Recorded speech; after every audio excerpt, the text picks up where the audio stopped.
बहुत समय पहले की बात है। रामपुर नामक गांव में एक गरीब लड़की खुशी अपनी माँ और अपने अपाहिज पिता के साथ रहती थी। खुशी के पिता एक फैक्ट्री में मजदूरी का काम किया करते थे, लेकिन एक दिन अचानक एक सड़क हादसे में खुशी के पिता का एक्सीडेंट हो जाता है और वो अपाहिज हो जाते हैं। इससे उसकी माँ बहुत ज्यादा परेशान हो जाती है, इसलिए घर की सारी जिम्मेदारी अब खुशी के ऊपर आ जाती है।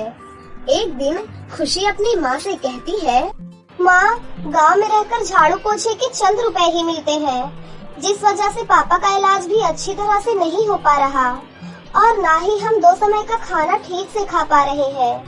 इसीलिए मैंने सोचा है कि मुझे शहर चले जाना चाहिए। वहाँ पर नौकरानियों को अच्छी तनख्वाह मिल जाती है। बेटा, तुम सही कह रही हो।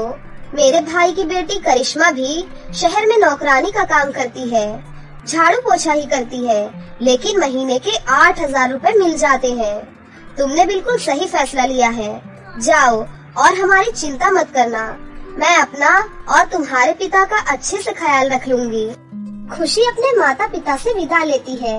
फिर उसकी माँ उसे एक टिफिन में खाना देती है और 200 रुपए देती है। फिर खुशी शहर के लिए निकल जाती है। शहर जाकर वो एक घर से दूसरे घर काम मांगती है, लेकिन उसे 2 दिन हो जाते हैं भटकते भटकते, लेकिन कहीं भी उसे काम नहीं मिलता। वो अपने साथ जो थोड़ा बहुत खाना लेकर आई थी वो भी खत्म हो जाता है। तभी खुशी सोचती है, 2 दिन हो गए मुझे इतने बड़े शहर में भटकते हुए, लेकिन मुझे कोई काम ही नहीं दे रहा। क्या किसी को नौकरानी की जरूरत नहीं है? मेरे पास जो थोड़ा बहुत खाना था वो भी खत्म हो चुका है। अब मैं अपना गुजारा कैसे करूँगी? अगर गांव खाली हाथ गई तो माँ पापा को कितना बुरा लगेगा। हे ऊपर वाले, तू मुझ गरीब के ऊपर भी थोड़ा रहम कर दे, मेरी भी सुन ले, मुझे कहीं काम दिला दे। बेचारी खुशी उदास होकर बैठी हुई थी। तभी वहाँ पर फटे पुराने कपड़ों में एक बूढ़ी औरत आती है और वो खुशी से कहती है, अरे बेटा, बहुत समय से मैंने कुछ नहीं खाया, मैं बहुत भूखी हूँ, क्या तुम मुझे कुछ दे सकती हो?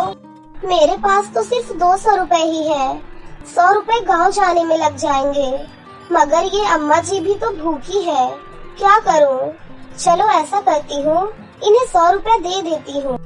ऐसा सोचकर खुशी उस बूढ़ी औरत को अपने 200 रुपए में से 100 रुपए दे देती है और जंगल के रास्ते से गांव जाने का फैसला करती है। तभी कुछ दूर चलने के बाद उसे 2 बच्चे मिलते हैं। तभी वो दोनों बच्चे खुशी से कहते हैं, दीदी दीदी, क्या आप हमें कुछ पैसे दे सकती हैं? हम कितने समय से यहाँ खड़े होकर लोगों से भीख मांग रहे हैं, लेकिन कोई हमें कुछ दे ही नहीं रहा। हमारी माँ घर पर बीमार है, उन्हें दवाई दिलानी है, क्या आप हमें कुछ पैसे दे सकती हैं? हाँ, क्यों नहीं, मेरे पास सिर्फ 100 रुपए ही है, ये लो, इन्हें ले लो। दीदी दीदी, क्या आप हमारे साथ हमारे घर चल सकती हैं? हम हमारी माँ को डॉक्टर के पास नहीं लेकर जा सकते, आप हमारी ये मदद और कर दीजिए। खुशी से बच्चों की ये लाचारी देखी नहीं गई और वो उनके साथ उनके घर जाने के लिए तैयार हो जाती है। खुशी उन बच्चों के साथ उनके घर चली जाती है। तभी वो दोनों बच्चियाँ सुंदर परी बन जाती है और उनकी माँ जो बीमार थी, असल में वो भी एक परी थी। तभी नैना परी कहती है, बेटी, हम ऐसे इंसान की तलाश में थे जो बहुत नेक हो, क्या तुम हमारी मदद करोगी? हाँ, बोलिए, मैं आपकी क्या मदद कर सकती हूँ? हम परीलोक की परियां हैं और हम पृथ्वी लोक पर गरीब लोगों की मदद करने के लिए आते हैं, लेकिन एक राक्षस ने हमें यहाँ कैद कर लिया है, इसलिए अब हम यहाँ से कहीं नहीं जा सकते हैं। मैंने तो कहानियों में सुना था कि परियों के पास जादुई शक्तियाँ होती हैं, आपके पास नहीं है क्या? हमारी जादुई शक्तियाँ हमारी छड़ी में होती है। जब मेरी राक्षस से लड़ाई हो रही थी, तब हमने अपनी जादुई छड़ियाँ जादुई 3 सेब के घर में छुपाकर रख दी थी। सेब के घर? लेकिन कहाँ पर है ये? यहाँ थोड़ी दूर पर ही एक घना जंगल है, वहीं पर है 3 सेब के घर। मैं अभी यहाँ से नहीं जा सकती हूँ, इसलिए क्या तुम मेरी जादुई छड़ी वहाँ से ला सकती हो? लेकिन मैं जादुई सेब के घर के अंदर जाऊंगी कैसे? मेरे पास जादुई सेब के तीनों घरों की चाबी है, लेकिन उसमें वही लोग जा सकते हैं जो नेक और दूसरों की मदद करने वाले हो। खुशी नैना परी की मदद करने के लिए हाँ कर देती है। हाँ जरूर, अब मैं वहाँ जाऊंगी और आपकी जादुई छड़ी लेकर आऊंगी।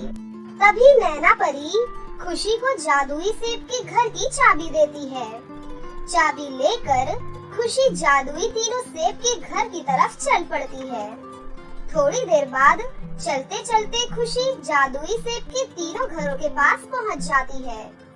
खुशी के वहां जाते ही पहला सेब का घर बोलता है, अगर तुम मेरे घर में आओगी तो तुम्हें बहुत सारे हीरे मिलेंगे, जिन्हें बेचकर तुम माला माल हो जाओगी। नहीं नहीं, तुम मेरे घर में आओ, तुम्हें यहाँ बहुत सारे सोने के सिक्के मिलेंगे, उससे तुम एक बड़ा सा आलीशान घर बना लेना और सोने से खेलना। दोनों सेब के घर के बोलने के बाद तीसरे सेब का घर बोलता है, अगर तुम मेरे घर के अंदर आओगी तो ना ही तुम्हें सोने के सिक्के मिलेंगे और ना ही हीरे मिलेंगे, लेकिन तुम्हें यहाँ परियों की जादुई छड़ियाँ जरूर मिलेंगी। अब तुम्हारे हाथ में है कि तुम परियों की मदद करना चाहती हो या खुद अमीर बनना चाहती हो। मुझे पैसों की बहुत ज्यादा जरूरत है, लेकिन फिर भी मैं पैसे नहीं लूंगी और परियों की मदद करूंगी, क्योंकि परियां अभी बहुत परेशानी में हैं, इसलिए मुझे उनकी मदद करनी चाहिए। खुशी के इतना बोलते ही पहले और दूसरे सेब के घर बोलते हैं, खुशी तुम बहुत अच्छी हो, तुम कभी लालच नहीं करती हो। तुम्हारा ऐसा व्यवहार देखकर हम सब बहुत खुश हुए।